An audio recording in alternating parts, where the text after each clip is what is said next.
todas e todos. Estamos começando mais um seminário do Escritório de Evidências da Secretaria de Educação do Estado de São Paulo. Meu nome é Maria Elisa, eu sou da equipe. Esse já é o 57º seminário, eles começaram no início do ano passado. Antes eram semanais, agora são quinzenais.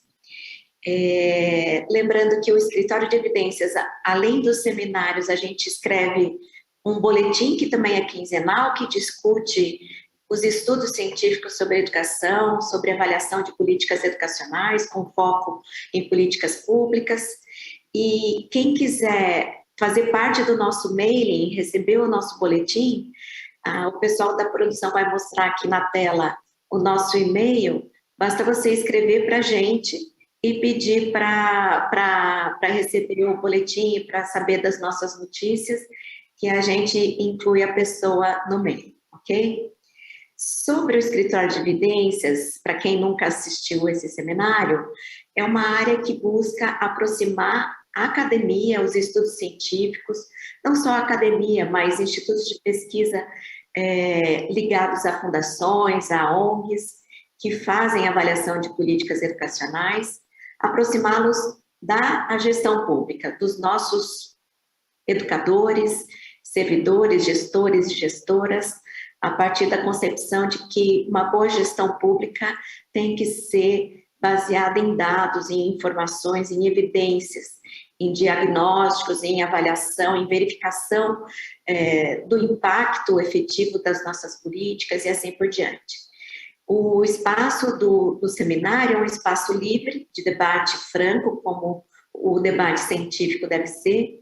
Então, isso significa que não necessariamente as opiniões manifestadas pelas pessoas que a gente convida são as opiniões da secretaria. Mas a gente acredita que o contraditório, o debate é fundamental para a construção de uma política pública melhor. Passando agora, então, a falar sobre a prática do seminário, na meia hora final, as pessoas que estão nos assistindo poderão debater, perguntar para a palestrante de hoje, que é a Lara Ciminieri, vou apresentá-la mais adiante. Então, também aqui na tela, vocês vão ver agora um link para o formulário em que as pessoas do público externo podem fazer perguntas. Os servidores da educação assistem, em geral, pelo aplicativo do Centro de Mídias de São Paulo, e o chat do aplicativo permite também que a pessoa pergunte por lá, e eu vou fazendo o acompanhamento das perguntas e passando para a Lara. Mas quem é de fora, é importante anotar esse link, depois no finalzinho a gente mostra de novo, caso a pessoa tenha chegado mais tarde. Bom, mas vamos então ao assunto de hoje, e a palestrante. A Lara Ciminieri é doutora e mestre em Administração Pública e Governo pela Fundação Getúlio Vargas e bacharel em Administração de Empresas pela FGV também. Ela foi pesquisadora visitante na Faculdade de Educação da Universidade de Stanford em 2014. E, atualmente, ela é professora do Departamento de Gestão Pública da FGV-EASP, né, que é a Escola de Administração da FGV, e é também pesquisadora associada ao D3E.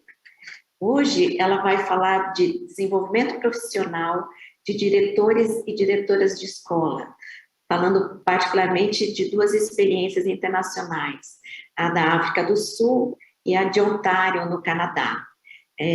Ela vai relatar um estudo justamente publicado pela D3E, que foi escrito por ela em coautoria com a Ariane Faria dos Santos, que é mestre em análise de políticas educacionais comparadas pela Universidade de Stanford, e pelo Davi Planck, que é professor da Universidade de Stanford e membro do Conselho Consultivo do D3E. O estudo também é fruto de uma parceria entre o D3E, que é Dados para um Debate Democrático em Educação. Depois, Lara, se você puder explicar um pouco melhor o que é o D3E, seria legal. E uma parceria com o Instituto Unibanco. Então, mais uma vez, agradecendo você ter aceito o nosso convite, Lara, a palavra é sua. Obrigada, Maria Elisa. Para mim é um prazer estar aqui hoje com vocês todos que estão aqui assistindo. Acho que eu vou pegar então o seu gancho, né, e começar falando um pouco do D3E. O D3E é uma organização, uma associação que está preocupada em trazer evidências para as práticas de políticas públicas, né? Então, a ideia é que a gente possa trazer evidências para o debate, para ajudar os tomadores de decisão, né, tanto o executivo quanto o legislativo, para a formulação de políticas públicas, né? Então, esse relatório que eu vou apresentar para vocês hoje, ele vai falar especificamente de formação de diretores, que foi um dos relatórios que a gente fez no D3E, mas a gente tem outros relatórios tecnologia de educação e sobre outros temas também. Então, convido vocês a darem uma olhada no site, tem vários relatórios de temas diferentes sobre financiamento, tecnologia, e esse aqui sobre formação de diretores. Então, agradecer novamente o convite, Maria Elisa, a todos do Escritório de Evidências, da SEDUC.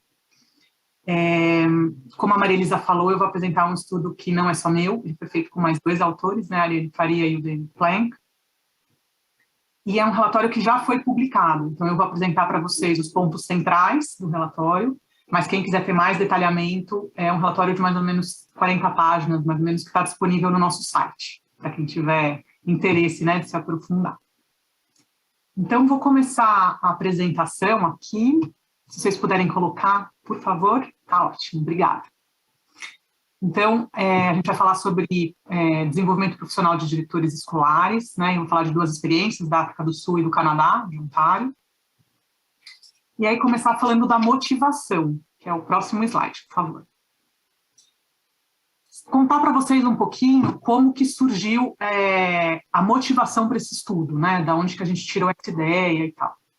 Então, começa com o nosso entendimento, a partir de vários estudos nacionais e internacionais, de que o diretor, né, e o grupo gestor, ou seja, a liderança escolar, como isso é tratado, né, internacionalmente, né, o grupo da liderança escolar, é um fator central para uma educação de qualidade, né? E por conta disso, precisa ter políticas voltadas para a liderança escolar, né? Então, o grupo gestor precisa de prioridade, tanto na agenda do governo, quanto na implementação das políticas educacionais, né? Porque o diretor e o grupo gestor são fundamentais para uma educação de qualidade, eles precisam ter esse reconhecimento, né? Então, a gente parte desse ponto de partida.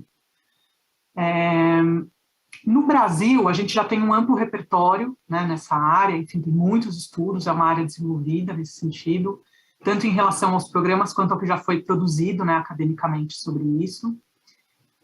Então, a gente tem vários programas e iniciativas que vêm sendo desenvolvidos há décadas, né, pelas universidades, pelos governos e pelo terceiro setor. Então, a gente tem um importante repertório em relação a isso, mas diversos estudos mostram que a gente ainda enfrenta muitos desafios em relação ao currículo, né, de formação inicial, formação continuada, a implementação das políticas públicas e a continuidade dessas políticas ao longo do tempo, né?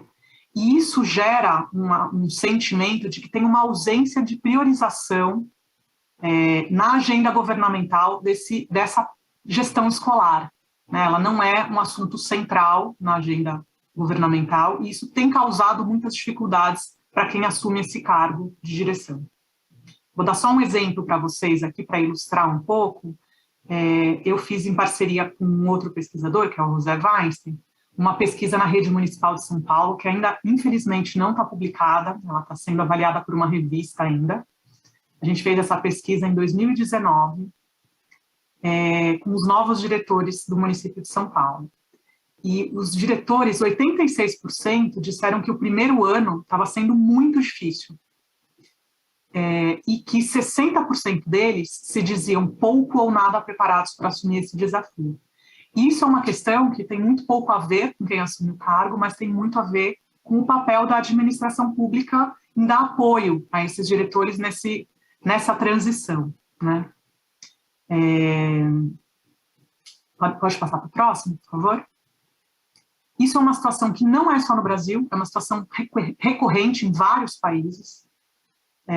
Nessa dificuldade dessa transição da sala de aula para um cargo de gestão, é uma dificuldade em vários países no mundo, né? Então, se a gente for olhar para a América Latina, teve um estudo que foi feito em 8 países aqui da América Latina sobre políticas para a liderança escolar.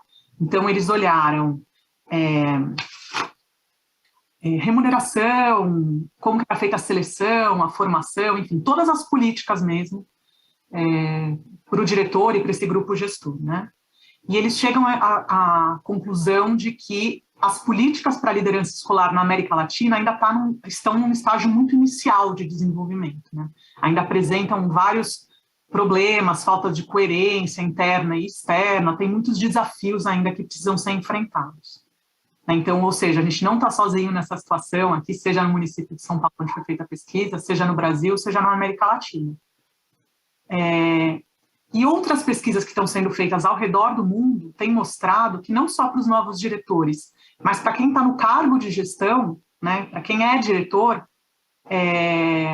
os desafios têm sido muito similares também, em vários países. Então, diversas pesquisas que já foram feitas em países muito diferentes, né, em diferentes continentes, enfim, mostram que quem está no cargo de gestão apresenta desafios semelhantes. Então, tem muitos relatos de um sentimento de solidão, de um sentimento de isolamento, de dificuldade de definir prioridades, de dificuldade em fazer a gestão do tempo, em se relacionar com a equipe, né? Então, esses foram alguns dos pontos que apareceram nesses estudos internacionais, né? Em vários países aí.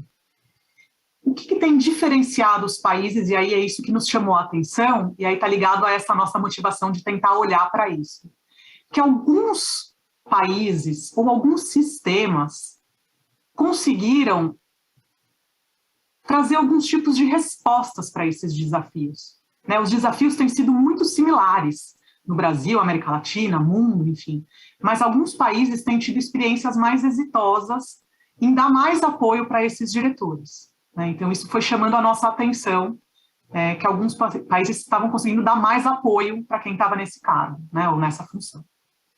E aí a gente olhou especificamente para a formação. A gente poderia ter escolhido qualquer outro foco aí, mas a gente quis olhar a formação continuada que é dada para a formação inicial, desculpa, e a formação continuada que é dada para esses diretores e diretoras nesses outros países que são considerados exitosos. E a primeira coisa que nos chamou a atenção é que nesses países, e é por isso que é o título do nosso relatório, não é colocado como uma política de formação, mas é uma política de desenvolvimento, né? Então, eles não falam de formação inicial, indução e formação continuada, mas eles falam de uma política de desenvolvimento. Por quê? Porque a política de formação inicial, a indução é quando você é professor e vira diretor, né? Então, o tipo de formação que é feita exatamente no momento que você faz essa transição. E a formação continuada, essas 3 formações são pensadas de uma maneira conjunta, integrada, como um contínuo de formações. Então, por isso que é uma política de desenvolvimento. E esses foram os países, então, que conseguiram ter mais êxito no apoio dos diretores, né, que acabaram tendo menos desafios ao assumir essa nova função e permanecer nessa função, né? Então, esse foi o pano de fundo aí, né, a motivação do nosso relatório, entendendo um pouco esse nosso contexto nacional, né, que a gente tem um repertório importante aí de muitas iniciativas ao longo de muitos anos, né, tanto pela academia quanto pelos governos, enfim. E um cenário, mas a gente ainda tem alguns desafios, né, para superar, e um cenário internacional que alguns países estavam sendo vistos como experiências exitosas por terem essa política de desenvolvimento. Então, tentando juntar essas duas questões, né, a gente chega no nosso objetivo, né, que foi o desenvolvimento dessa pesquisa, que está no próximo slide, por favor. Que foi analisar casos que pudessem inspirar o Brasil, né, trazendo contribuições para o nosso contexto. Dado que a gente ainda tem alguns desafios que precisam ser enfrentados, será que tem algum ou alguns outros países que poderiam nos inspirar, né? E aí a ideia aqui, muito distante de replicar, de copiar ou qualquer coisa nesse sentido, a ideia foi buscar inspirações e ver o que faz sentido, o que não faz sentido, né, o que poderia talvez servir como alguma inspiração para o nosso contexto, dadas as nossas especificidades. E aí a gente escolhe 2 casos, que foi a África do Sul e o Canadá, especificamente a província de Ontário, né? Pode passar, por favor. O relatório, como eu falei para vocês, completo, está no site do D3E, www.d3e.com.br, e aí vocês acham esse relatório completo. Ele está dividido nessas 4 sessões, que é a mesma estrutura que eu vou fazer aqui na apresentação de vocês hoje, tá? Hoje eu vou apresentar de uma maneira muito breve, né, logicamente, mas quem quiser mais detalhamento, está tudo lá no relatório, para ter um maior aprofundamento, né? Bom, o relatório foi dividido, então, em 4 partes, que são as mesmas partes que eu vou apresentar aqui para vocês hoje, que é o contexto nacional, a metodologia, né, de como a gente selecionou esses casos, apresentar os 2 casos e trazer algumas recomendações ou reflexões para as políticas públicas, né? Então, vamos começar agora com o contexto nacional. Pode passar para o próximo slide, por favor. O próximo. Obrigada. Isso. Então, falando do contexto nacional, só para a gente falar de alguns números, se a gente pega o censo escolar de 2019, a grande maioria dos diretores e diretoras no Brasil tem um ensino superior, né? Então, eles completaram o ensino superior. Mas só 1 em cada 10 diretores tem algum curso de formação continuada em gestão escolar, com um mínimo de duração de 80 horas. Né? Então, é uma grande minoria aí, né, que tem algum curso em gestão escolar. E aí, isso estaria um cenário ok, né, razoável, se a formação inicial estivesse preparando os diretores para essa função, né? Mas alguns estudos, eu trouxe, estão aqui no rodapé aí do slide, alguns estudos vêm mostrando que muitos dos cursos de formação não têm conseguido preparar suficiente os diretores e diretoras para o cargo, né, para essa função. Então, dando um exemplo, a Ana Cristina Oliveira, com alguns coautores, né, Carvalho e Brito, olharam para vários cursos de pedagogia e licenciatura ao redor do Brasil. E o que eles percebem é que em 82% dos cursos que eles analisaram, né, de pedagogia e licenciatura, só tinham uma ou nenhuma disciplina de gestão escolar. Então, esse é o primeiro problema que eles identificaram, né? Um baixo número de disciplinas ou a inexistência de disciplinas em gestão escolar. O segundo problema, que é também colocado pela literatura, essas 3 afirmações aqui são baseadas na literatura nacional, né, sobre formação inicial de diretores, é que quando existem, são pouco relacionados à prática, né? Então, quando tem cursos de gestão escolar, são cursos mais teóricos que também acabam não preparando o diretor para todos os desafios que eles vão enfrentar. Em relação à formação continuada, o Antônio Góes fez uma pesquisa com secretarias estaduais de educação, num livro que ele publicou em 2020, né, o ano passado, e ele coloca que 4 secretarias das secretarias entrevistadas não ofertam nenhum tipo de curso para os diretores, né, de formação continuada. 21 ofertam diretamente, né, sendo que 8 fazem em parceria com universidades e 6 fazem em parceria com organizações não governamentais. Então, esse é um pouco o cenário que a gente tem aqui no Brasil em relação à formação inicial e continuada dos diretores, né? Próximo slide, por favor. Aqui trazendo um pouco do histórico, né? Então, como eu falei inicialmente, acho que a gente tem um importante repertório, né, de iniciativas que vêm sendo implementadas tanto pelo governo federal quanto pelos governos estaduais. Então, a primeira iniciativa importante em relação a isso foi lançada em 2001, quando os estados, por meio do CONSED, lançaram o Progestão. Em 2006, o MEC, muito inspirado pela experiência do Progestão, lança a Escola de Gestores, né, de âmbito nacional. Em 2015, tem o lançamento do Programa Nacional de Formação e Certificação de Diretores Escolares, que tinha até uma proposta de uma matriz, né, tinha uma previsão de uma matriz de competências de diretores, mas esse programa nunca chegou a ser implementado, né, ele foi descontinuado por uma portaria em 2016.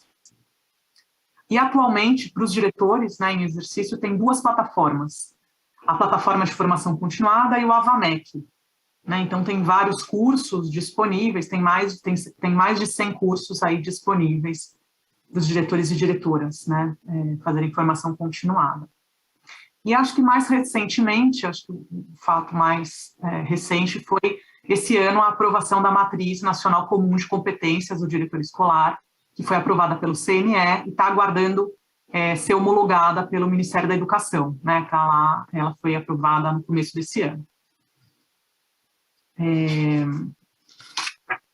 Então, para metodologia, próximo slide, por favor. Pode vir mais um, obrigada. Então, como que a gente chegou nesses 2 casos, né? A gente falou um pouco desse contexto nacional, desses desafios que a gente enfrenta, né? Nacionalmente, enfim, e de todo o repertório que a gente já tem, todo o acúmulo, né, que a gente já tem, vários programas que já foram desenvolvidos. E aí, passando a pensar nesses casos internacionais que poderiam nos inspirar, a gente fez uma ampla revisão da literatura sobre desenvolvimento de diretores, né, no mundo.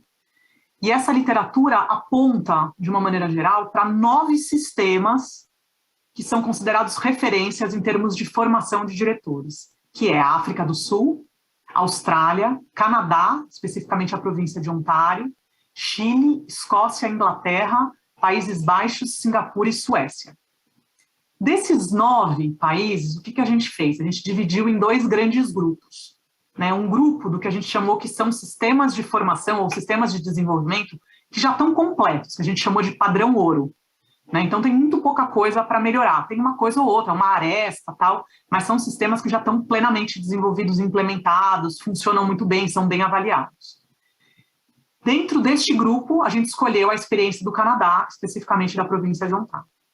E tem um segundo grupo, né, de países que a gente colocou como países em desenvolvimento. O que significa isso? Significa que são países que estão ainda desenvolvendo um sistema para a formação dos diretores. Né? Então, eles ainda estão com muitas dificuldades, podem ter tido experiências exitosas, mas que foram descontinuadas, têm experiências em andamento, mas que têm ainda muitas arestas a serem resolvidas, né, solucionadas, aí, enfim. E dentro deste grupo, a gente escolheu, então, a África do Sul para representar esses países que têm um sistema de formação ainda em desenvolvimento, mas que já estão à frente do Brasil, já estão várias etapas à nossa frente, então poderiam ter coisas que pudessem nos inspirar também nesse processo.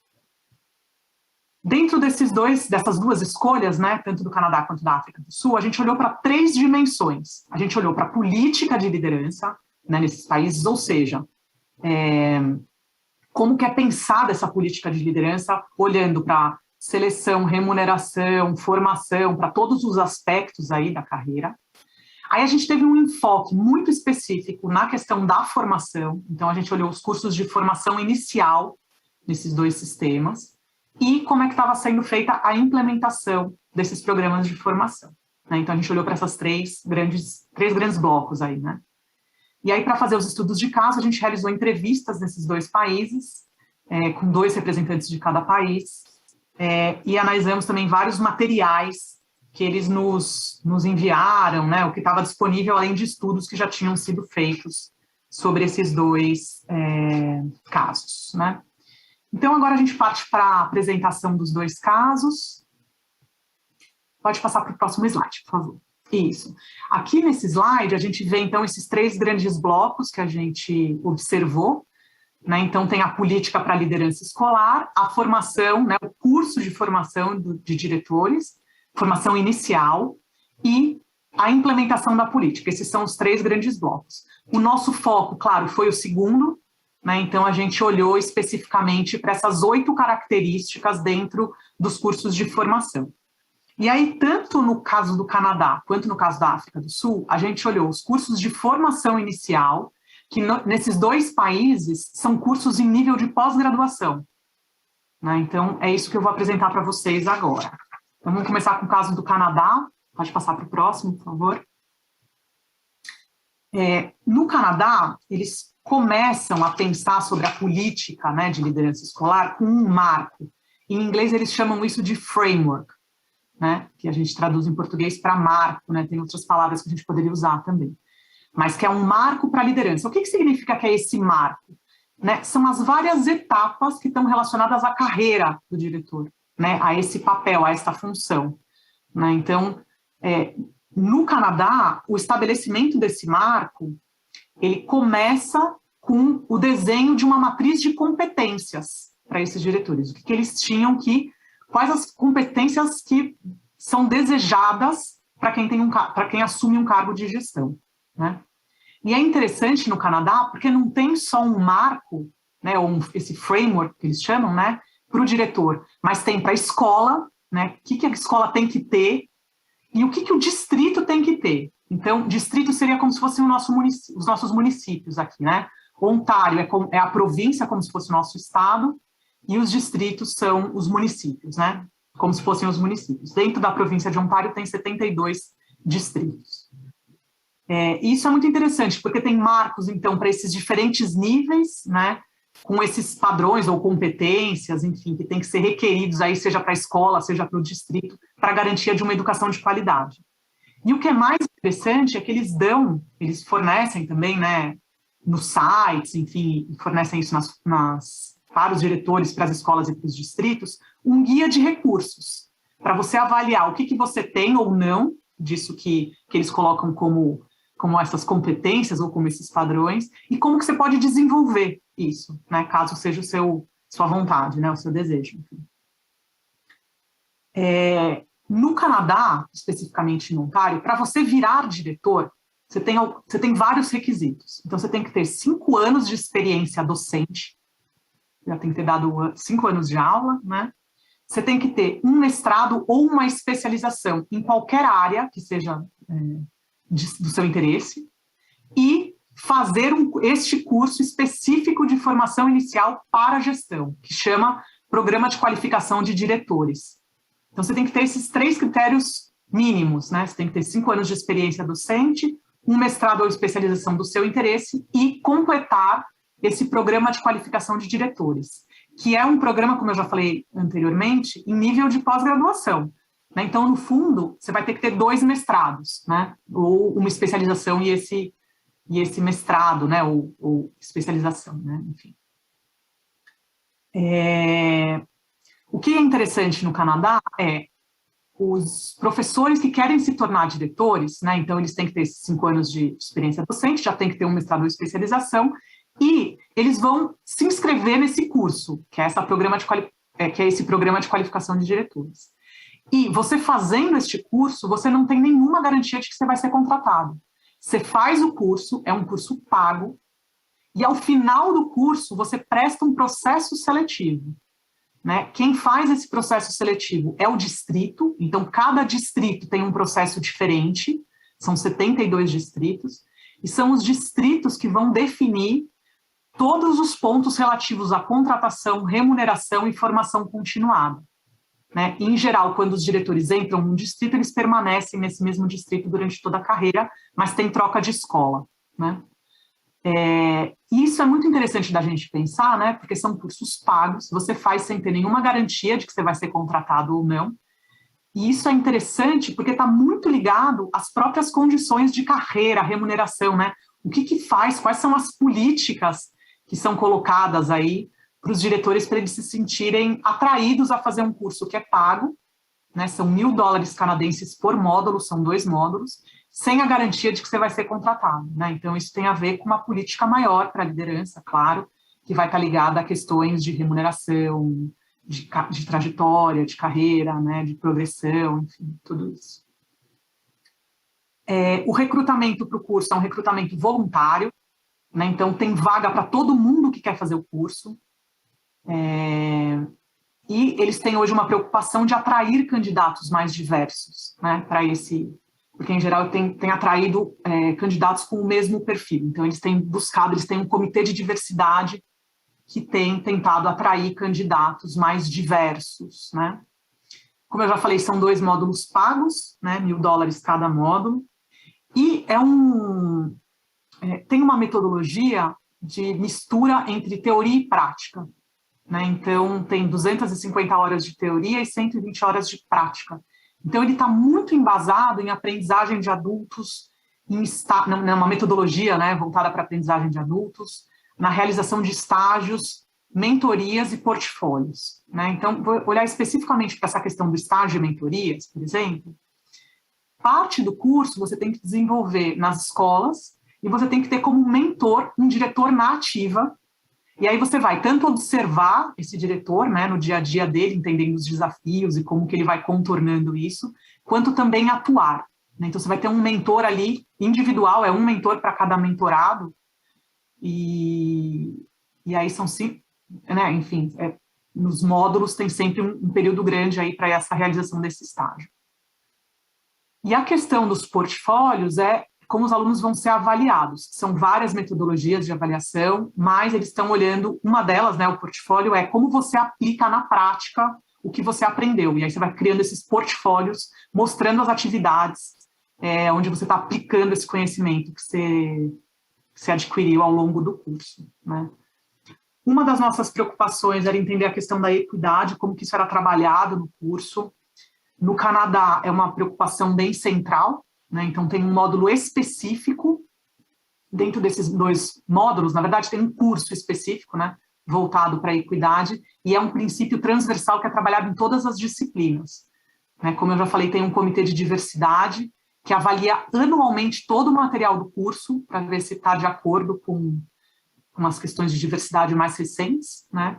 E a cada 5 anos, o colegiado de professores, né, que é o conselho de classe de professores, avalia o curso como um todo, não olhando só para a diversidade, mas olhando para o conteúdo como um todo. O curso, ele é desenhado por esse colegiado de professores, né? Então é um curso único, mas ele pode ser dado, ministrado por 9 instituições diferentes, que podem ser ou instituições de ensino superior ou conselhos de classe, né? Então, são instituições diferentes que podem oferecer esse curso, né? Ofertar esse curso.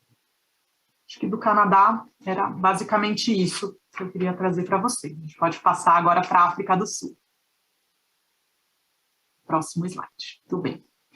Na África do Sul, a gente tem também um marco para a liderança escolar. Então, assim como acontece no caso do Canadá, na África do Sul também tem um marco que tem 7 grandes etapas que precisam ser cumpridas para ter uma política integrada para a liderança escolar, né? Então, a primeira etapa, assim como no Canadá, foi o estabelecimento de uma matriz de competências, né? Então, eles começam desenhando uma matriz de competências para o diretor, e o segundo passo foi o desenho de um curso de formação, que é o que eu vou apresentar para vocês aqui hoje, né? Então, e aí depois tem as outras etapas, de como que é feita a seleção, como que é a carreira, a remuneração, tudo isso. Os diretores na África do Sul, né? Para você se tornar diretor na África do Sul, né, de acordo com o desenho que eles fizeram, você tem que ter 3 anos de experiência docente e fazer este curso de formação inicial que eles colocaram aí nesse marco para a liderança escolar, né, que era o ACE e agora é o ADE. E os diretores, eles são eleitos pela comunidade escolar e eles, em geral, permanecem na mesma escola durante toda a carreira, né? Então, tem uma rotatividade baixíssima também. Em relação ao curso de formação inicial, né, que os diretores têm que fazer, tinha um curso que chamava ACE, ele foi implementado de 2007 a 2011, e tem um curso que está vigente desde 2015, que é o ADE. Eu vou explicar um pouquinho por que tem esses 2 cursos, né? O ACE, ele foi implementado, e é esse programa que é considerado muito exitoso pela literatura internacional. Ele foi uma experiência muito bem sucedida, mas era um curso dado para poucos diretores, né? E era um curso pago, né? Com o tempo, apesar de ser uma experiência muito exitosa, teve uma pressão muito grande para que esse curso se tornasse obrigatório e gratuito para todos os diretores. E foi neste processo que eles desenharam o ADE, que começou a ser implementado em 2015. Mas qual foi o problema?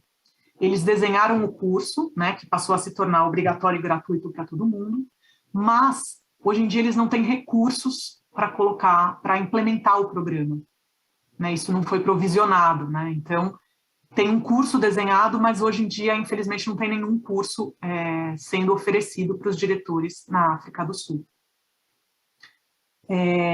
Tanto o ACE quanto o ADE são previstos para serem desenvolvidos em 2 anos, e eles também, assim como no caso do Canadá, têm uma previsão muito grande para a questão das mentorias e dos portfólios. Então, tem uma previsão muito grande por esse mix entre teoria e prática, né? Na questão da mentoria, é um pouco diferente do Canadá. Aqui na África do Sul, são diretores aposentados que têm um grupo de mentorados, e aí eles fazem tanto grupos de estudo quanto visita às escolas, né? Então, esse diretor aposentado vai acompanhar esses alunos na visita às escolas e criando grupos de estudos e discussões e compartilhamento, enfim, trocas de experiências, né? E a questão do portfólio é exatamente o que a gente viu no caso do Canadá, de você colocar no papel exatamente aquilo que você está aprendendo e como que você está aplicando isso na sua realidade, né? Com fotos, demonstrando aí como que você vem evoluindo aí com esse conhecimento que você está aprendendo no curso, né? A equidade, como a gente sabe, no caso da África do Sul, por conta de questões históricas como o apartheid, né? É um ponto central, então ela está inserida na Constituição Federal e é um princípio para todas as políticas sociais, né? Então não seria diferente no caso da formação de diretores, né? Então ela está bastante presente no conteúdo do curso. E o curso, ele foi desenhado pelo Ministério da Educação, mas ele também prevê ser implementado por diferentes instituições. No caso da África do Sul, são diferentes universidades ou organizações não governamentais que podem ofertar o curso que foi desenhado pelo MEC. Né? Então, o Ministério desenha, mais 16 instituições podem ofertar, entre elas algumas organizações não governamentais e universidades. E a gente tem olhando aí principalmente para a questão da implementação, a gente tem 2 desafios grandes, né, no caso da África. Em relação ao ACE, que já foi implementado, né, então a gente consegue fazer uma avaliação melhor, teve um problema de falta de profissionais para ministrar o curso e principalmente para atuar como mentor. Então, o que aconteceu? Os poucos mentores que existiam acabavam ficando com um grande número de mentorados. Então, muitas vezes, essa mentoria era feita por telefone, de uma maneira muito breve, enfim, acabou sendo muito difícil de implementar este programa de mentoria. E, em relação ao ADE, que é o programa que está atualmente, né, que está desenhado, mas ainda não está implementado, qual é a grande dificuldade? É exatamente a implementação, né? Então, ele foi pensado para ser obrigatório e gratuito, mas ele ainda não conseguiu ser implementado porque os recursos não foram previstos, né? Então, e aí com a pandemia a situação se agravou, então o curso, infelizmente, ainda não está sendo oferecido para os diretores e diretoras da África do Sul. Acho que em relação à África do Sul era isso também. Podemos passar agora para o bloco final, que é das sínteses e recomendações. Na síntese e recomendações, a gente também vai falar em relação a esses 3 blocos que eu apresentei para vocês aqui. Então, a gente começa com apresentando essa questão para a política, para a liderança escolar. Então, e eu começo fazendo 2 considerações iniciais, né? Então, o primeiro é um entendimento muito claro, assim, de que a política de formação é apenas um dos aspectos de uma gestão de recursos humanos. Né? Então, a gente está focando, claro, foi o objetivo do nosso relatório, olhar para a política de formação, mas isso é só um dos pontos, né? A gente tem que, para pensar numa política para a liderança escolar, a gente tem que olhar para os aspectos de carreira, a gente tem que olhar para a remuneração, a gente tem que olhar para a seleção, como eles estão sendo selecionados, remuneração, enfim, todos os outros pontos que são tão importantes para ter uma carreira, né, uma trajetória bem desenhada, né? E acho que uma outra consideração importante são todos os desafios sistêmicos, né, não só relacionados à política para a liderança escolar, mas desafios sistêmicos que a gente enfrenta aqui no Brasil. Então, desafios referentes a financiamento, desafios referentes à política docente, infraestrutura, desigualdade e tal, fazem com que a gente esteja olhando para uma política de formação não dentro de um vazio, né? A gente tem um contexto aqui que precisa ser muito bem analisado antes da gente pensar na nossa própria política de formação ou de desenvolvimento de diretores, né? Feitas essas considerações, eu passo agora para 3 reflexões relativas à política para a liderança escolar. né? O nosso objetivo com esses relatórios, né, que a gente produz no D3E, é sempre tentar trazer reflexões para quem está efetivamente tomando as decisões, né, seja no executivo ou no legislativo. Então, aqui a gente traz algumas questões que precisam ser pensadas, né, refletidas aqui, para quem tem esse papel, né, de tomador de decisão. No caso do Canadá e da África do Sul, o primeiro ponto que a gente queria destacar é a questão da existência dessa política de desenvolvimento, que eu falei no comecinho da apresentação, mas eu retomo aqui. Então, nos dois casos, não tem uma política de formação que é pensada de uma maneira desagregada em relação à indução ou à formação continuada. A gente tem uma política de desenvolvimento que vai olhar para esses 3 momentos da carreira do diretor, então a formação inicial, a indução, nesse momento da transição da sala de aula para a gestão, e a formação continuada. E isso é pensado de uma maneira integrada, é pensado de uma maneira, de um contínuo, né? Tudo isso é pensado de uma maneira conjunta. Então, esse é o primeiro ponto, que eu acho que a gente tem que trazer, se isso poderia ser uma inspiração para a gente aqui no Brasil, né? Se a gente deveria pensar também numa política de desenvolvimento dessa forma mais integrada. Isso faz sentido para o nosso contexto, né? Enfim, o que a gente traz é que nesses 2 casos isso apareceu muito fortemente. Um segundo ponto muito importante para a gente refletir aqui é a questão que nesses 2 sistemas tem um entendimento de que a experiência docente ela é central, ela é fundamental, mas que ela não é suficiente. Ela precisa ser complementada por uma formação específica. E essa formação específica nesses 2 modelos é dada na pós-graduação. Então, você já tem a sua formação, né, uma licenciatura, uma pedagogia, e um curso, né, de licenciatura ou pedagogia, e isso é complementado por uma formação em nível de pós-graduação em gestão escolar. E isso é requisito para você se tornar diretor, né? E um terceiro ponto é que nos 2 países teve o estabelecimento desse marco que eu falei para vocês, que tem várias etapas, olhando para todos os pontos da carreira do diretor, e que isso também é pensado de uma maneira integrada, né? Então, a gente não pode pensar só na política de formação. Quando a gente pensa num marco para a liderança escolar ou para a gestão escolar, a gente vai olhar, em primeiro lugar, nos 2 países, a primeira coisa foi pensar uma matriz de competências. Depois, eles pensaram em formação. Depois, eles foram pensando em todos os outros pontos, como que os diretores vão ser selecionados, remunerados, né? Enfim, todos os pontos da carreira. E aí acho que é bem interessante a gente fazer o paralelo com o caso brasileiro, porque a gente teve a aprovação esse ano da matriz de competências, né? Então, a gente está exatamente no primeiro ponto do marco para a liderança, que foi o primeiro ponto tanto para o Canadá, né, para Ontário, quanto para a África do Sul. Pode passar, por favor.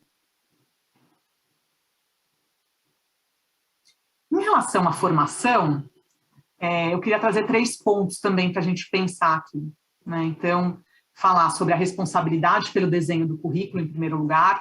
Então, na África do Sul, quem desenhou o currículo foi o Ministério da Educação. Então, a responsabilidade é do governo federal, né? É nacional o currículo. No Canadá, essa foi uma responsabilidade da província, né? Então, Ontário desenhou o seu currículo próprio. No Brasil, a gente está discutindo agora o Sistema Nacional de Educação. De quem é esta responsabilidade? É do Ministério da Educação ou é dos estados? Acho que essa é uma reflexão importante, né, nesse momento que a gente está discutindo aí como vai se dar essa colaboração entre os entes federativos, né? De quem seria essa responsabilidade aqui no Brasil de desenhar este currículo. Um segundo ponto que chamou a atenção a gente nesses 2 casos é a conexão da teoria com a prática, né? Então, a gente colocou no comecinho da apresentação, eu falei para vocês que tem a literatura nacional aponta que muitos dos cursos de formação inicial aqui no Brasil têm pouca prática, né? São cursos mais teóricos. E isso é um ponto forte tanto no Canadá, em Ontário, quanto na África do Sul, né? A parte prática dos cursos é enorme, eles dão muito valor para isso, seja por meio dos estágios, mentorias ou do portfólio, né? No Canadá são diretores na ativa, na África do Sul são diretores aposentados, mas tem um enfoque grande para essa parte prática. Por fim, em relação à equidade, a gente viu que os 2 países destacaram isso como um valor central, né? Então, eu acho que o Brasil, principalmente num contexto de grandes desigualdades que a gente tem e que foram aprofundadas agora pela pandemia, né? Eu acho que a equidade deveria ser um princípio norteador dessas formações, né? Enfim, acho que a gente deveria refletir um pouco sobre isso nesse contexto que a gente está agora das desigualdades ainda mais aprofundadas, né? E, por fim, o último slide, por favor.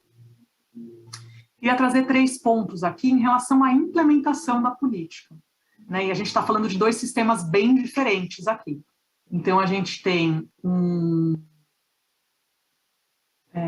um sistema no Canadá, em Ontário, que está totalmente implementado, que tem poucas arestas, né? Ele é muito bem avaliado, enfim, é o que a gente chamou de padrão ouro, né? E na África do Sul, as etapas estão desenhadas, mas elas não estão em funcionamento, né? Como eu falei para vocês quando eu estava explicando o caso, teve uma questão de recursos e hoje eles não conseguem implementar o curso de formação, né? Então, acho que uma primeira reflexão que a gente tem que ter aqui no Brasil é em relação aos recursos e investimentos necessários para implementar os programas. No Canadá, é um curso pago. Na África do Sul, era pago, se tornou obrigatório e gratuito, mas eles não têm os recursos para implementar. Então, a gente olhando para essas experiências internacionais, a gente já pode trazer essas reflexões para o nosso próprio contexto, né? Faz sentido no nosso contexto ser um curso pago, né? Teria bolsa para os alunos em determinadas situações, sim ou não? Isso está ligado a perspectivas de carreira, a salário, remuneração, ou não? Vai ser um curso que vai ser gratuito, ofertado pelo Estado, que deve ser obrigatório ou não, enfim. Um segundo ponto, a gente já falou sobre a responsabilidade pelo desenho, né? Se é o governo federal ou o governo estadual que deve desenhar o currículo. Aqui a gente fala, quando a gente fala de implementação, quem que deve ofertar essa formação. E aí, quem a gente está falando aqui? São as universidades? São as secretarias de educação? É a secretaria municipal? É a secretaria estadual? Quem vai ofertar estes cursos? No caso do Canadá, são 9 instituições, são universidades e conselhos de classe, né, que oferecem. Na África do Sul, o Ministério da Educação desenhou, mas quem oferta, né, este curso são 16 instituições ou universidades ou organizações não governamentais. Qual vai ser o desenho do Brasil? Né? Qual que a gente vai escolher aqui? Né? O que faz sentido para o nosso contexto? A gente deveria também refletir sobre isso, poderia, né, refletir sobre isso. E um terceiro ponto, só para a gente evitar cair em questões que já aconteceram historicamente aqui no país, né, de ter cursos descontinuados, isso é um problema recorrente que a gente enfrenta, acho que é importante a gente pensar sobre a avaliação dos programas de formação. E aí, assim, não para ranquear se forem programas diferentes ou para pensar em alguma coisa de avaliação de desempenho, não seria nada disso. Mas seria para pensar na melhoria contínua desses cursos e para evitar essa política de descontinuidade que a gente tem ao longo dos anos aqui no Brasil.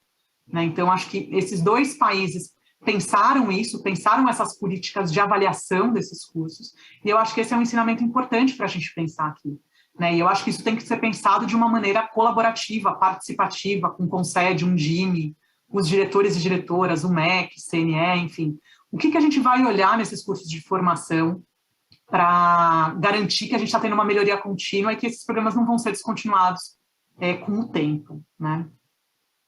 Enfim, esses foram alguns dos pontos que eu queria trazer para vocês, assim, queria fazer um fechamento dizendo desse nosso momento atual, né? A gente está nesse momento de ter uma matriz nacional de competências que foi aprovada, né, pelo Conselho Nacional de Educação, agora ela está para ser homologada pelo Ministério da Educação.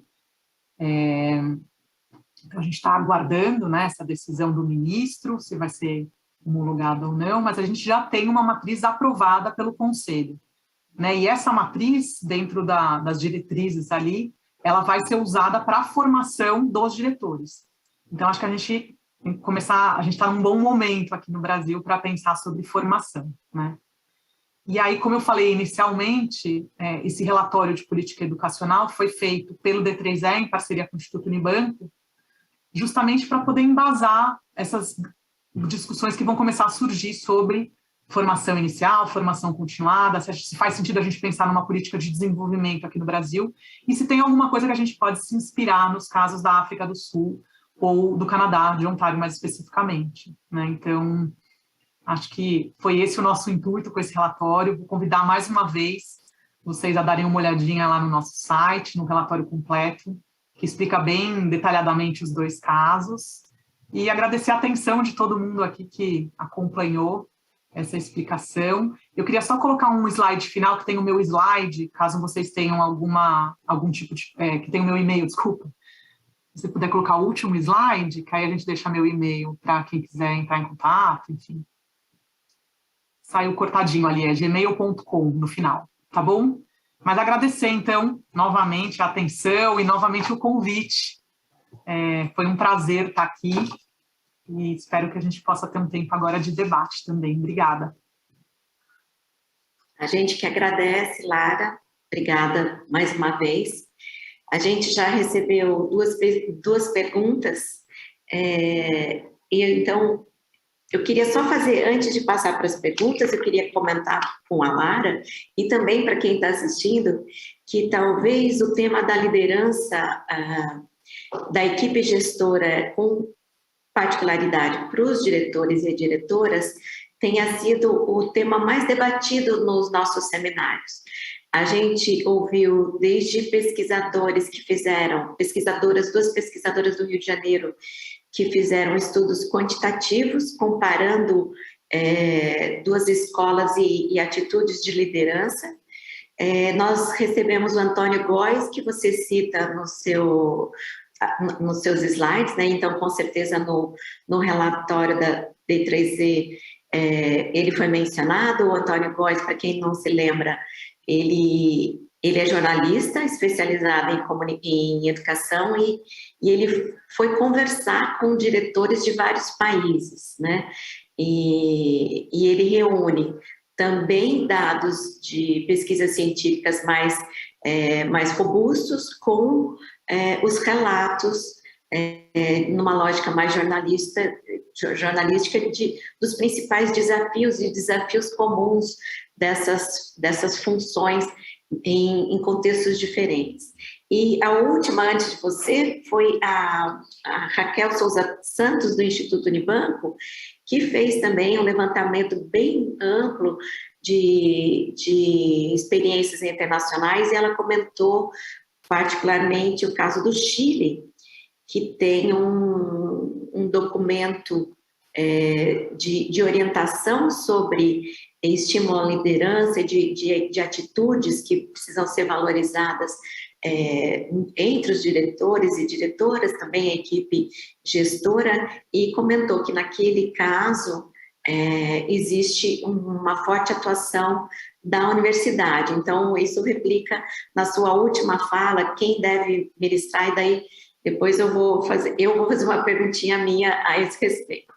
Bom, passando então para as perguntas, um momentinho aqui. A Márcia Evangelista, ela é aqui da capital, ela comenta o seguinte, bom, primeiro ela agradece a palestra e diz assim, a senhora comentou os cursos de formação continuada que o Ministério da Educação faz. Ela não conhece, e ela diz assim, a impressão que eu tinha é que esses cursos tinham sido um pouco descontinuados, ou assim, não estejam tão fortes. Ela pergunta se você conhece, ou se os pesquisadores que atuaram conhecem, se há cursos específicos para diretores de escola, e se algum estudo avaliou a qualidade desses cursos feitos pelo MEC. Se você tem um pouco mais de informações sobre esse assunto, porque ela ficou interessada. Eu vou fazer 2 em bloco para a gente agilizar, tá? A segunda pergunta é do Wagner Robério. Ele não diz de onde ele é. Ele pergunta, os estudos que vocês analisaram, que vocês fizeram, verificaram outros sistemas de ensino parecidos com o sistema de São Paulo? em que a seleção é feita por concurso e que daí existe aquela lógica de permanência, né, de permanência no cargo, e daí ele pergunta, os estudos, existe uma avaliação de pesquisadores sobre que sistema funciona melhor, se é por concurso, se é por eleição da comunidade escolar? Isso pensando, ele continua, na correlação entre ingresso e a formação continuada e as competências que você mencionou na sua fala. Ele agradece também. Então, vamos começar com essas duas. A palavra é sua, Lara. Queria agradecer as perguntas. A primeira é da Márcia, né, Maria Elisa? Tá. Então, a Márcia fala desses cursos do MEC, né? Márcia, são essas duas plataformas que eu citei, né? Então, tem essa plataforma de formação continuada e tem o AvaMec. E são cursos muito diferentes entre si. Mas é muito interessante, se a gente for olhar, assim, quais são os cursos que são mais acessados, né, pelas pessoas. Se você pega os 10 primeiros, não tem nenhum de gestão escolar. Então, eu acho que realmente eles estão sendo muito pouco acessados, né, pelos diretores. Né? E eu acho que essa fala que você traz, né, nossa, não conhecia ou não sabia que era... É um pouco do que eu tentei colocar no começo, né, dessa falta de priorização desse tema. Né? Então, eu não sei se as pessoas não estão sabendo dos cursos, né? Como que é feita essa divulgação para vocês, enfim.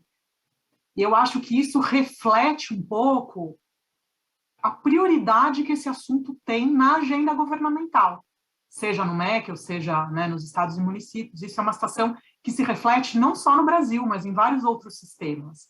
Né? A gestão escolar, ela tem tentado aos poucos garantir esse espaço, né? E isso se reflete no tanto de investimento que é colocado, tanto nas formações, quanto na melhoria do sistema, quanto no desenho de uma política para a liderança, né? Eu acho que tudo isso são só reflexos do fato de que hoje a gente não prioriza essa política, né? Voltada para o diretor, voltada para a gestão escolar, né? A gente não está levando em consideração o quanto que o diretor é fundamental para essa educação de qualidade. Né? Então, para mim é muito simbólico o fato da gente pegar os 10 principais cursos dessas plataformas e não serem os cursos de gestão, não tem nenhum, né, dos cursos de gestão escolar. Tem cursos de alfabetização, tem vários cursos super interessantes, mas pelo menos um deveria ser de gestão escolar, né? Eu entendo que tem muito mais professores do que diretores, mas eu imaginei que pelo menos entre os 10, um deles seria de gestão escolar, né?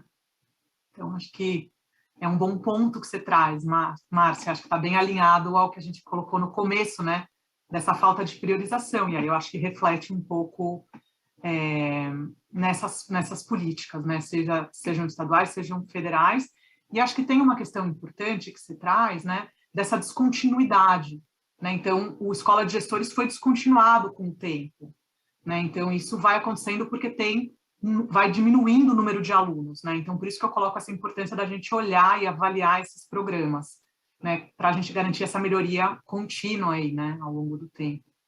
E aí eu vou já pular para a pergunta do Wagner, né? Porque acho que tá muito complementar a isso, né? Que ele pergunta essa questão de seleção.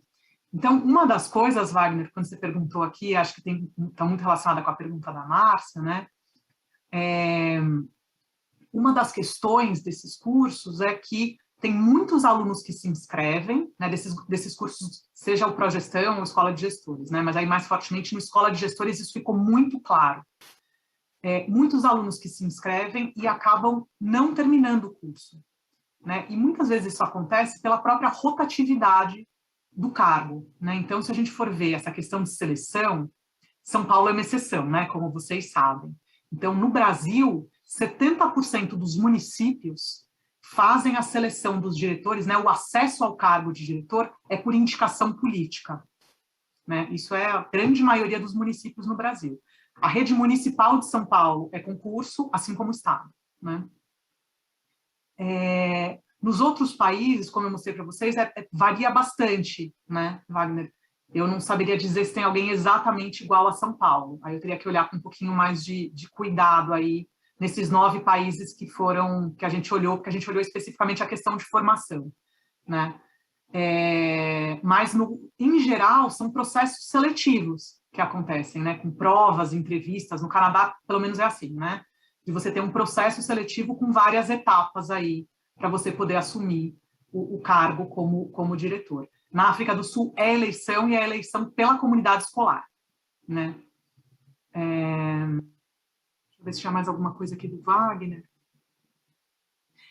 Você fala sobre essa questão, né? Se tem algum sistema que seria melhor, né? Tem alguns estudos, Wagner, aí se você quiser até posso fazer a indicação depois, tem alguns estudos, principalmente de economistas, que fizeram essa comparação entre selecionar diretores politicamente, por exemplo, ou por eleição, ou por concurso, enfim. E aí tem uma diferença dos municípios que fazem por indicação política, né? E isso, ao longo do tempo, alguns estudos têm mostrado, eu não tenho nenhum estudo nessa área, mas eu já li alguns estudos que mostram que o sistema de indicação política, ele tem gerado notas menores, né, para os alunos. Então, ele tem tido um impacto negativo aí na qualidade da educação. Alguns outros estudos mostram que a diferença tem sido pequena, mas isso impacta no clima escolar, por exemplo, né? Então, eu vou citar 2 pesquisadores que olharam para isso. Tem uma professora na USP que chama Paula Pereda, ela faz estudos sobre seleção, ela fez, né, alguns estudos sobre seleção, e tem um artigo que foi publicado agora pelo Bruno de Assis e pelo Nelson Marconi, foi publicado na RAP, que é a Revista de Administração Pública, que eles comparam a seleção em todos os estados e no Distrito Federal, se eu não me engano, e vem o impacto dessa forma de seleção no clima escolar. Então, eu te deixo aí 2 sugestões de pesquisadores que são mais voltados a essa análise da seleção especificamente. Nossa, agora eu registrei a sua indicação, porque, bom, eu lembro de conhecer, né, os trabalhos do Nelson Marconi, mas esse eu não conhecia e, de fato, complementa, né, o debate que você trouxe hoje. Agora eu vou tomar liberdade, Lara, de fazer algumas perguntas quer dizer, são perguntas associadas. A primeira é a seguinte, você faz o desafio para a gente, eu vou devolver o desafio para você, ou seja, quando você fala assim, o que a gente tem que refletir, né? No último slide, principalmente, são questões, né, para a gente olhar os casos internacionais e ver o que seria melhor e que caminhos nós vamos seguir. Um dos aspectos que você menciona é de quem seria a responsabilidade por essa formação, né? A formação de diretores escolares. E em outros seminários também, a gente teve aqui a Bárbara Boni, que fala de formação de professores, não é o mesmo caso, mas ela avaliava os cursos de formação que eram gerados, ou melhor, elaborados e geridos pelas secretarias estaduais de educação, né? E ela mencionava um valor muito importante de que a gente se aproximasse da academia, da universidade, para cooperar e colaborar nesses processos de formação, né? Daí, a pergunta é, os estudos que vocês fizeram, né, essa comparação entre esses novos países, esses 9 países, olhou para esse aspecto, se eram geridos pelas secretarias ou pelo governo, se contavam com essa parceria com as universidades e comparar resultados, ver qualidade, impacto, esse tipo de coisa. Daí eu vou dar a palavra a você enquanto eu espero outras perguntas. Bem importante mesmo essa pergunta, Maria Elisa. Eu acho que a gente tem que pensar em 2 coisas, né, quando a gente fala sobre isso. A gente tem que pensar em quem vai desenhar o currículo e em quem vai ofertar o currículo, né? Então, no caso, por exemplo, da África do Sul, Quem desenhou o currículo foi o Ministério da Educação. E é muito interessante, porque ele não desenhou internamente. Na África do Sul é um sistema bem interessante, assim. Eles fizeram uma licitação pública. Quem ganhou essa licitação foi uma organização não governamental que chama SAIDE, e eles desenharam o curso de formação continuada para os diretores. Então, foram eles que desenharam esse curso a pedido do Ministério da Educação. Então, tem um curso único de formação de diretores, e ele vai ser oferecido, nesse modelo do ADE, que ainda não está implementado, né? Ele vai ser oferecido por 16 instituições, né? Do mesmo jeito que foi do ACE, que são 16 instituições diferentes que podem ofertar. E aí, quem vai ofertar? Ou universidades ou organizações não governamentais. Então, esse é o desenho na África do Sul. No caso do Canadá, é um desenho diferente. Quem desenhou o currículo foi um conselho de classe, que chama Colegiado de Professores de Ontário, né? Então, eles desenharam o currículo para a província. Então, não foi como na África, que é um currículo nacional, mas é um currículo para a província de Ontário, né? Então, para um estado específico, né? Para essa província específica. Então, tem essa primeira escolha que a gente tem que fazer, né? Se vai ser um currículo de âmbito nacional ou estadual, né? É mais parecido com a África do Sul ou mais parecido com o Canadá. Isso tem a ver também com os modelos federativos de cada país, né? A gente também não vai entrar nessa discussão, mas são países muito diferentes, né, em relação a esses modelos federativos. No caso do Brasil, que a gente tem 3, né, entes autônomos, quem que vai ser responsável por este desenho? Né, vai ser o município, o estado ou o governo federal? E aí, no caso do Canadá, quem desenhou, então, foi no nível da província, né, foi o Colégio de Professores de Ontário, que é um conselho de classe, né, de professores, e ele é ofertado por 9 instituições diferentes. A maioria delas são universidades, mas tem também 2 conselhos de classe ofertando, né? Então, tem o colegiado de professores de escolas católicas e tem o colegiado de professores também que oferta o curso, né? Mas o conteúdo é o mesmo. O que eu acho que a gente tem que pensar aqui, né? A maior ou menor parceria com as universidades, na questão da oferta, está diretamente relacionada ao quanto que a gente vai querer que esteja relacionado ou não com a prática. Então, no caso do Canadá, por exemplo, tem uma relação muito próxima com a secretaria, né, lá no caso dele, né, com os distritos. Por quê? Porque os estágios são feitos nas escolas e acompanhados por diretores da ativa. Então, por mais que seja a universidade que está dando, né, isso tem que ser, que está dando curso, né, isso tem que ser ofertado junto com o distrito, porque você tem que ter essa entrada nas escolas, né? Então, o caráter do currículo, né, vai determinar se você vai ter como que vai se dar essa parceria, né, entre o governo e a academia, né? Sem isso, a gente não conseguiria fazer uma parte prática, por exemplo, tão forte, né? Teria que ter uma relação mais institucionalizada nesse sentido.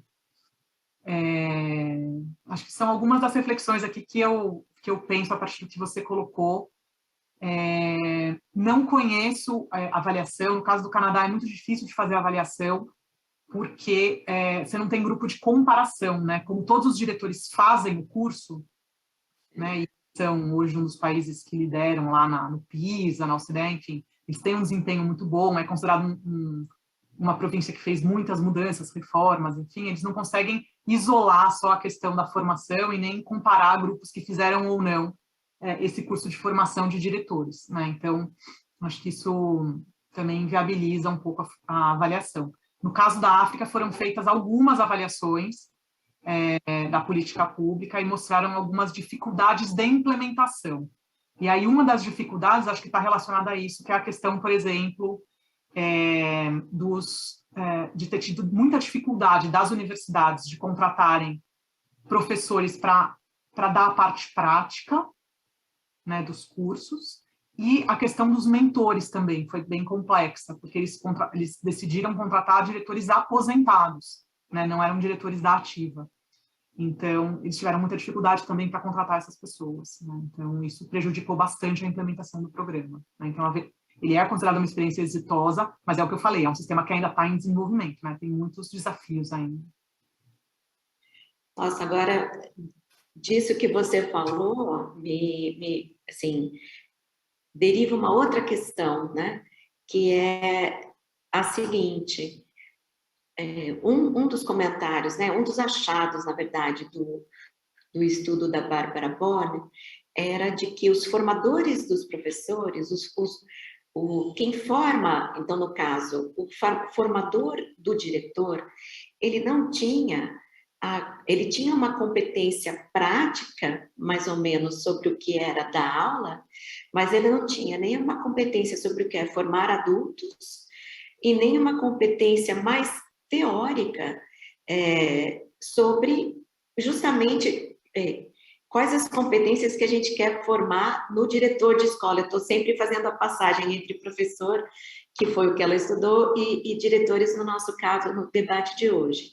Por que que eu tô... Porque a pergunta que eu ia fazer, e você agora fez esse comentário que remete a ela, é justamente sobre, a partir da matriz nacional comum de competências, que você mencionou, né, que acabou de sair, qual que é o próximo passo? Ou seja, um currículo, como foi a Base Nacional Comum Curricular para os alunos, é algo absolutamente complexo de se fazer.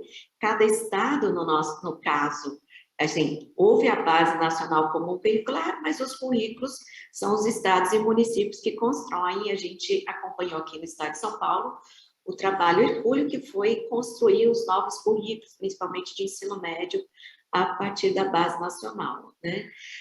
Pensando na matriz nacional de competências para o diretor escolar, como que você vislumbra, ou seja, minha opinião pessoal é que a matriz nacional poderia ter avançado um pouco mais em orientações. Eu acho que ela é muito genérica. Da mesma forma que, se você olhar o contraponto entre o que é uma base nacional comum curricular e o currículo, a base nacional comum curricular ela é muito mais robusta para permitir que os estados construam um currículo de desenvolvimento profissional, de formação de alunos, do que, nesse caso da matriz nacional, ela dá subsídios suficientes para que estados construam currículos e programas permanentes de desenvolvimento de competências dos diretores. Então, eu queria que você um pouco desenvolvesse, sei lá, os achados do estudo, sua reflexão sobre o assunto, e fique à vontade. Pense grande.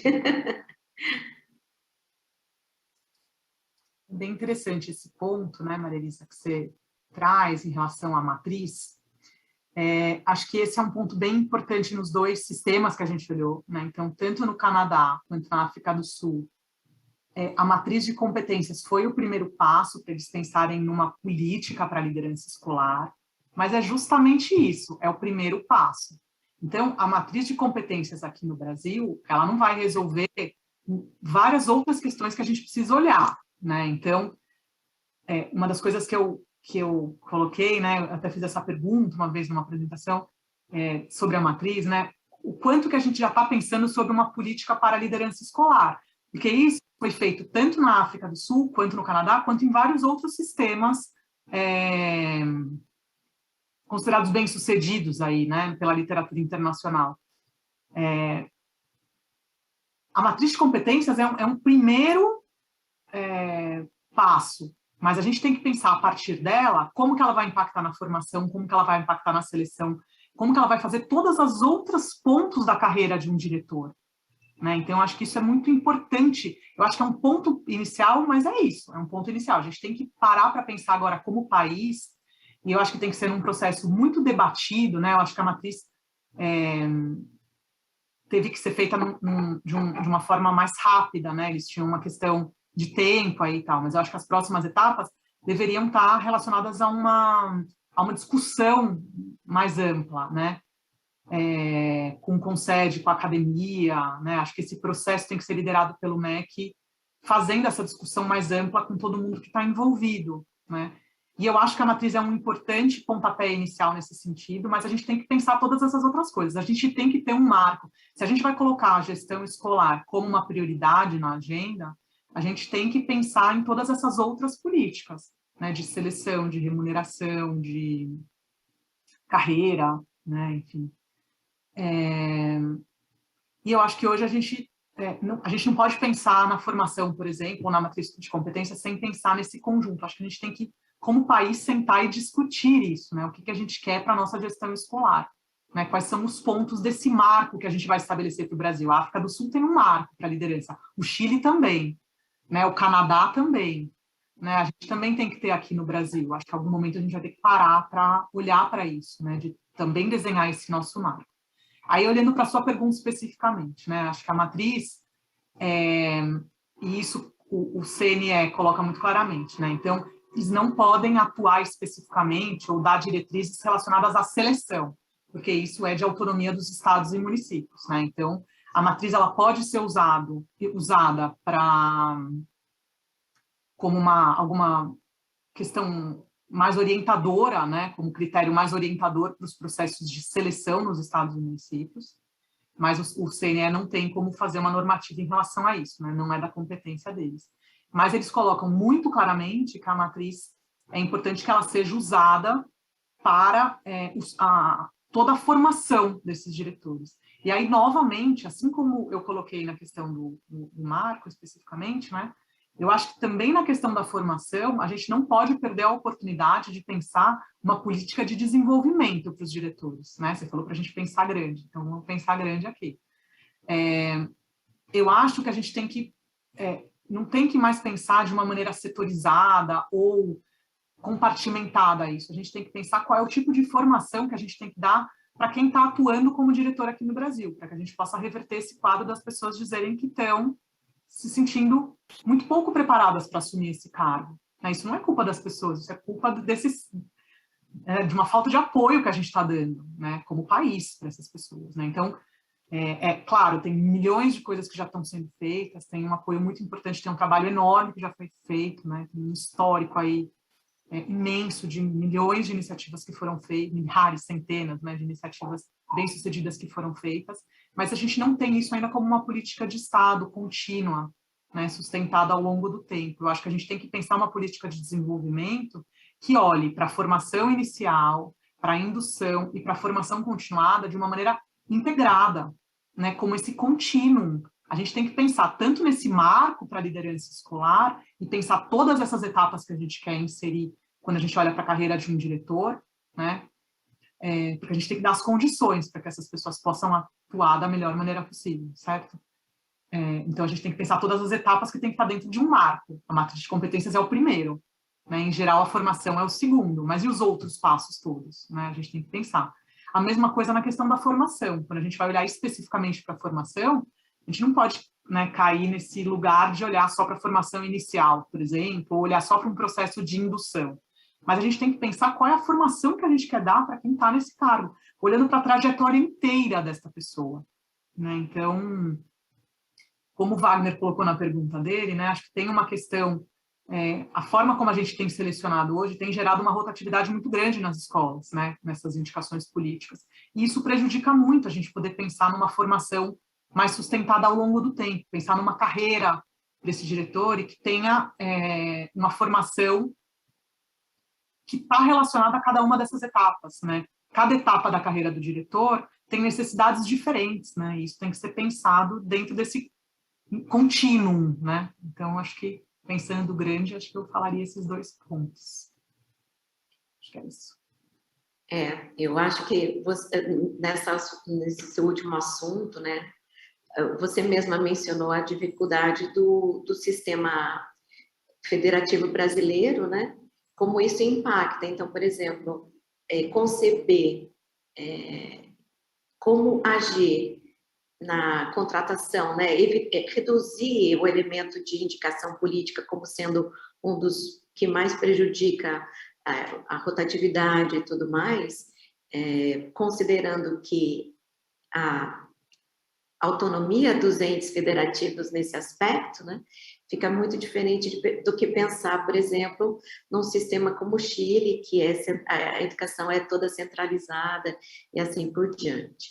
Bom, Mas nós estamos chegando no final, infelizmente nós não tivemos muitas perguntas, eu acho que nós fomos prejudicados por várias circunstâncias, tem as avaliações acontecendo, a expansão do ensino integral, não sei se você acompanhou na mídia, mas há vários processos que estão mobilizando os professores para acompanhar no centro de mídias. Então, acho que a gente teve uma concorrência desleal de algumas lives principalmente de abertura de candidaturas dos professores para participar das escolas TEI. Então, assim, de qualquer forma, esse assunto nos é caríssimo. Eu queria te pedir que, quando tiver novos resultados de novas pesquisas que você desenvolva nesse tema e até colaborar no próximo passo, né? De conceber efetivamente esses currículos e um programa, né, uma política de longo prazo de desenvolvimento. A gente tem conversado internamente, né, a EFAP, no momento da pandemia, a escola de formação, no momento da pandemia, de fato, foi subsumida pelas necessidades de atender o ensino híbrido e assim por diante, mas nós temos projetos de longo prazo que significarão uma formação mais robusta e que faça tudo isso que os estudos que você, a análise que você apresentou e os estudos que você citou falam. Então, mais uma vez, obrigada. Se você quiser, fique à vontade para se despedir. Eu que agradeço, Maria Elisa. Para mim foi um prazer poder vir aqui conversar com vocês sobre esse estudo. É um estudo que a gente levou bastante tempo para fazer, desenvolver, enfim, então é muito legal a gente ter esse espaço para poder mostrar e discutir. Enfim, acho que também o vídeo fica aqui, né, para quem quiser assistir. E para mim foi um prazer mesmo estar aqui. Enfim, fico à disposição também. Se as pessoas tiverem outras dúvidas, podem me mandar por e-mail. Enfim, o prazer foi todo meu. Então, obrigada. Agora, concluindo, então, gente, a Lara bem mencionou, todos os seminários do Escritório de Evidências ficam no Centro de Mídias, a gente tem até uma playlist Escritório de Evidências, e nós temos o nosso canal do escritório em que a gente replica os seminários. E também, caso vocês queiram a apresentação da Lara, é só escrever, eu vou pedir de novo para a equipe de produção colocar nosso e-mail na tela, basta vocês escreverem que a gente distribui.